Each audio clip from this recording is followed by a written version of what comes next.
Allora una buona serata al pubblico presente, serata Crese Cup, protagonista qui sul campo 1, quarti di finale. Gome Marcello in completo nero contro il bar Bibidi Bobidi Bu con la maglia in tutto e per tutto simile a quella dell'Argentina. Squadre che si sono già affrontate nel girone, Gome Marcello che ebbero la meglio 11-1, ma qua è un'altra storia. Vedremo se gli avversari sapranno quantomeno limitare il passivo, almeno sulla carta.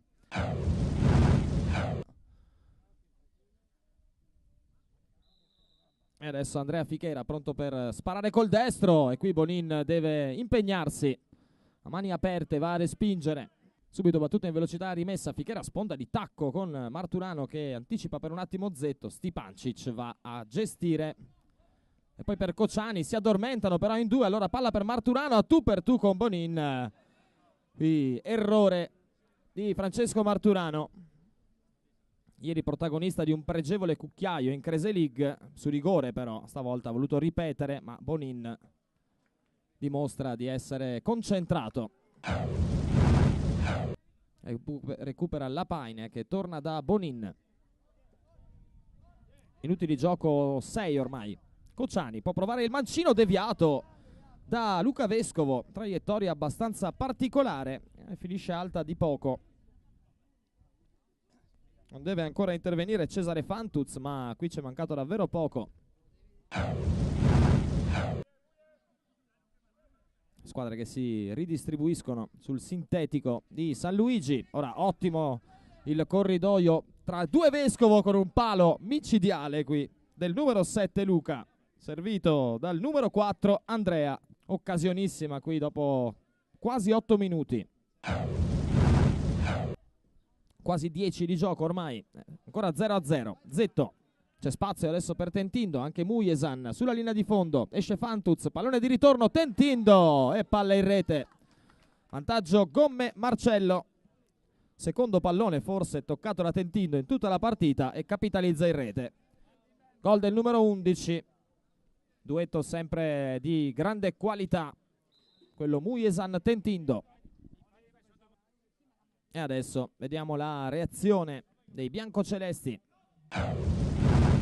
Turano cerca un corridoio che non passa, Stipancic per un attimo, Fichera con la suola si costruisce lo spazio per il destro, altro legno del bar Bibidi Bobidi Bu con Andrea Fichera. Dopo Luca Vescovo tocca al 10 stavolta. Cociani ancora per Zetto che non avanza, serve Tentindo. Nuovamente Zetto si avvicina adesso, spazio per Stipancic, idea spettacolare di Stipancic, poteva calciare, ha preferito servire Mujesan a 0 metri, errore non da Muje questo, evidentemente vuole tenere un po' più aperto il discorso. E poi Luca Vescovo su Mujesan a mettere in fallo laterale. Tentindo, destro a giro, palla che esce di due spanne qua, velocità e facilità di calcio veramente notevoli del numero 11 che sta decidendo ancora questa partita. Ancora Luca Vescovo, subito Cociani aggressivo, Fabio Fichera costretto a tornare indietro da Andrea Vescovo. Morbido verso Marturano che si muove bene, si smarca bene ma controlla male. E finisce qui il primo tempo di un quarto di finale comunque equilibrato. Come Marcello 1, bar Bibidi Bobidi Bu 0, decide fin qui la rete poco prima del decimo di Tentindo.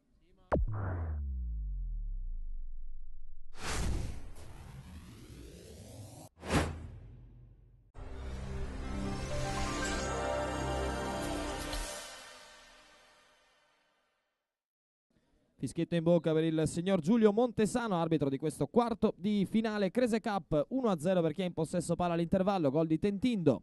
Ancora 25 minuti, salvo chiaramente supplementari e o rigori, per stabilire la squadra che andrà a sfidare la vincente di Brada Impex Costa Lunga Gran Bar Italia. Al via subito dopo questa.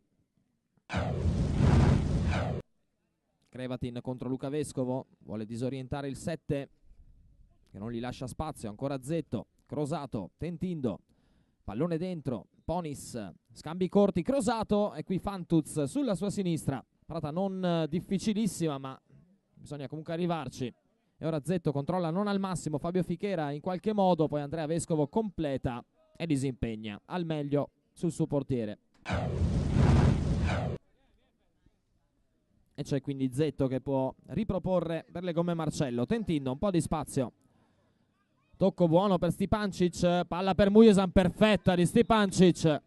Non c'era lo spazio per farla passare, se l'è creato con la suola e Mujesan da lì sbaglia una volta ma non due. Arriva il raddoppio delle gomme Marcello, 2-0, Matteo Mujesan, 13°. E comunque c'è tanto tempo per i biancazzurri per cullare il sogno della rimonta. Ricordiamo che erano 4-1 sotto con l'Accademia del Biliardo e sono andati 4-4 vincendo poi ai rigori, per cui esperti in rincorsa. Si fa vedere Stipancic, ragiona la Paine per Zetto che ha ancora un po' di spazio. Con la punta del piede passa in mezzo a due. Stipancic, altro grande lavoro con la suola, sinistro e trova il primo palo di Fantuz scoperto. 3-0 di Stipancic che con la sua qualità sale in cattedra nei momenti decisivi, così come era stato peraltro negli ottavi di finale. E adesso si fa duretta, eufemismo, per i biancocelesti. E torna da Stefano Furlan. Del Bello, sovrapposizione velocissima di Kociani che ha spazio per caricare il sinistro. È un tiro cross che Mujesan non riesce a correggere per questione di centimetri. A un passo davvero dal 4-0 le gomme Marcello. Occasionissima qui. Comunque resta poco tempo. Del Bello con Stipancic, possesso palla per aprire ulteriormente le maglie biancazzurre avversarie. Kociani può caricare il sinistro, la palla passa sotto le gambe stavolta di Fantuz. E sul terzo gol, lasciando scoperto il primo palo, non poteva comunque granché, qui avrebbe potuto far meglio, ma insomma da qua sono capaci tutti. 4-0, gomme Marcello, e mette la sua firma anche Kociani. Ormai scaduto il 50° regolamentare, qualificazione alla semifinale blindata a questo punto per le gomme Marcello. Due legni del bar Bibi di Bobby di Bu che poi però, preso il primo gol, ha visto calare progressivamente le resistenze alla distanza. Arriva adesso il fischio di Giulio Montesano. Le gomme Marcello sono la prima squadra qualificata alle semifinali di domenica. Semifinali Crese Cup, la sfidante uscirà dal prossimo match Brada Impex contro i campioni in carica del Costalunga Gran Bar Italia, tra pochissimo qui sul campo 1.